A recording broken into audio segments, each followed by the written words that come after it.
So நம்ம more and more நம்மளோட awareness, நம்மளோட விழிப்புணர்வோட இருந்து மோர் அண்ட் மோர் நம்ம கவனத்தை கையில கண்ட்ரோல்ல எடுக்க எடுக்க நம்ம லைஃப் மீனிங்ஃபுல்லா மாறிட்டே வர்றதை நீங்க கிளியரா பார்க்க முடியும். அதுக்கப்புறம் அடிக்கடி ஃபியூச்சருக்கு பிளான் பண்ணுங்க.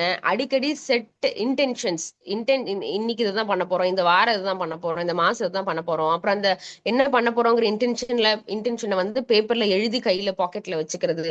இந்த மாதிரி அடிக்கடி இன்டென்ஷன் செட் பண்ணி அதை எப்படி உங்க லைஃப்குள்ள கொண்டு வந்து இம்ப்ளிமெண்ட் பண்ண முடியுங்கிறதையும் எக்ஸ்ப்ளோர் பண்ணுங்க. அதுக்கப்புறம் இந்த மாதிரி நம்ம ரொம்ப கிளியரா இருக்கும்போது நம்ம வில் ஃபீல் பெட்டர் ரெஸ்டட். நம்ம இந்த டைம்ல ஒர்க் பண்ண போறோம், அதுக்கப்புறம் இவ்வளவு மினிட்ஸ் பிரேக் எடுக்க போறோம், இதுல நான் வந்து என்ன சொல்றது, நான் என்டர்டைன்மெண்ட் பண்ண போறேன், அதுக்கப்புறம் திரும்ப ஒர்க்குக்கு வந்துருவேன். ஸோ இந்த மாதிரி நம்ம பிளான்டா இருக்கும்போது நம்ம வந்து பெட்டர் ரெஸ்டடா ஃபீல் பண்ணுவோம்.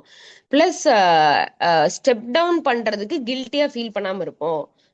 ஸ்டெப் டவுன் அப்படின்னா வேலையில இருந்து ஒரு பிரேக் எடுக்கிறது, அந்த ரீசார்ஜ் டைம் பண்றதும் நம்ம வந்து ரொம்ப கான்சியஸா ஒரு விழிப்புணர்வோட பண்றதுனால. ஏன்னா இப்ப சும்மா நெட்ஃபிளிக்ஸ் போடுறோம், அதை கணக்கு இல்லாம பாக்குறோம், 3 மணி நேரம் 4 மணி நேரம் பாக்குறோங்கிறது வேற. நான் வந்து இன்னைக்கு ஈவினிங் மட்டும் நெட்ஃபிளிக்ஸ் போடுவேன், இந்த வேலையை முடிச்சுட்டு நான் போடுவேன், 30 நிமிஷம் மட்டும் இந்த இந்த ஒரு எபிசோடு மட்டும் பார்ப்பேன் அப்படின்னு எடுத்துக்கிட்டோம் அப்படின்னா அது பார்க்கும்போது நம்ம ரொம்ப என்ஜாய் பண்ணுவோம். நம்ம கில்ட்டியா ஃபீல் பண்ண மாட்டோம் வேலையை விட்டுட்டு பண்றோம் அப்படின்னு சொல்லிட்டு. ஸோ நீங்க வந்து ஒரு ஸ்டெப் பேக் பண்றதுல கில்ட்டியா ஃபீல் பண்ண மாட்டீங்க. அதுக்கப்புறம் உங்க மைண்ட்ல வந்து ஒரு ஒரு வானத்துல இருக்கிற நட்சத்திரம் மாதிரி இருக்கிற ஐடியாஸ் எல்லாத்தையும் வந்து நிறைய கனெக்ட் பண்ணுவோம் நம்ம. கனெக்ட் பண்ணும்போது நம்ம கியூரியாசிட்டி இன்னும் அதிகமாகும். இந்த கியூரியாசிட்டி என்ன பண்ணும் அப்படின்னா நம்ம வந்து இன்னும் கிரியேட்டிவா மாறுறதுக்கு, இன்னும் ஸ்மார்ட்டா ஒர்க் பண்றதுக்கு, இன்னும் இன்ட்யூட்டிவா ஒரு உள்ளுணர்வோட ஒர்க் பண்றதுக்கு, இதெல்லாம் ஒர்க் பண்ணிட்டு ஒரு ப்ராஜெக்ட் வந்து கிரியேட்டிவாவும் ப்ரொடக்டிவாவும் எடுத்துட்டு போறதுக்கு ஹெல்ப் பண்ணும். ஹைப்பர் ஃபோக்கஸ் என்ன பண்ணும் அப்படின்னா எக்ஸ்ட்ராடினரி அமௌண்ட் ஆஃப் ஒர்க்கை ஷார்ட் பீரியட் ஆஃப் டைம்ல முடிக்கிறதுக்கு ஹெல்ப் பண்ணும்.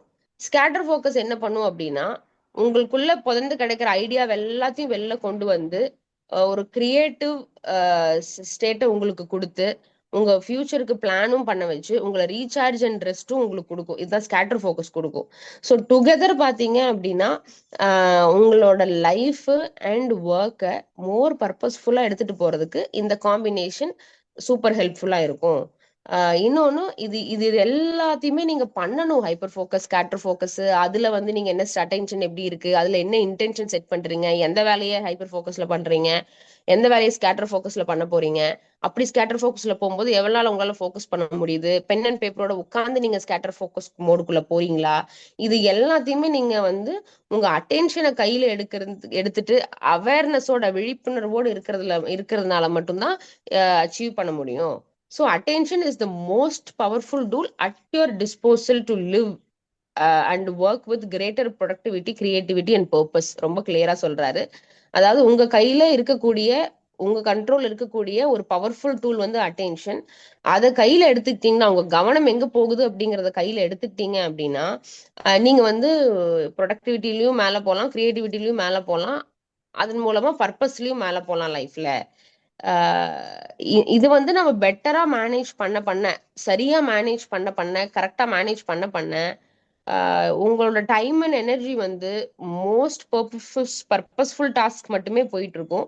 அண்ட் அடிக்கடி இன்டென்ஷனலா ஒர்க் பண்ணுவோம் நம்ம. அதாவது பர்பஸ்ஃபுல் டாஸ்க் என்னன்னு ஃபர்ஸ்ட் லிஸ்ட் பண்ணுவோம். அந்த டாஸ்க் அலைன்டா நம்மளோட டைம் அண்ட் எனர்ஜி போகுதா அப்படிங்கறத பார்ப்போம்.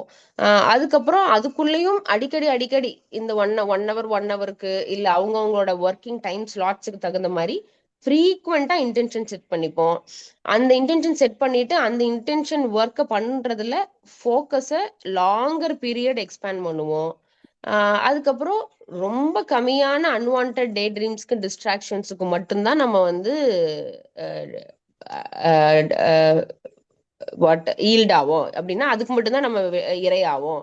மோஸ்ட் ஆஃப் த டைம் நம்ம ப்ரொடக்டிவா கிரியேட்டிவா இருப்போம்.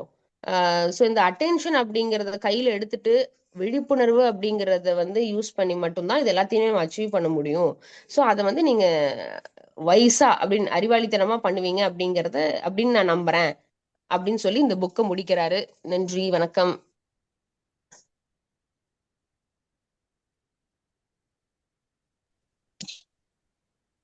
பாரா புத்தகம் சரி, வேற ரெக்கார்டிங் வேணாலும் ஸ்டாப் பண்ணிடலாமா?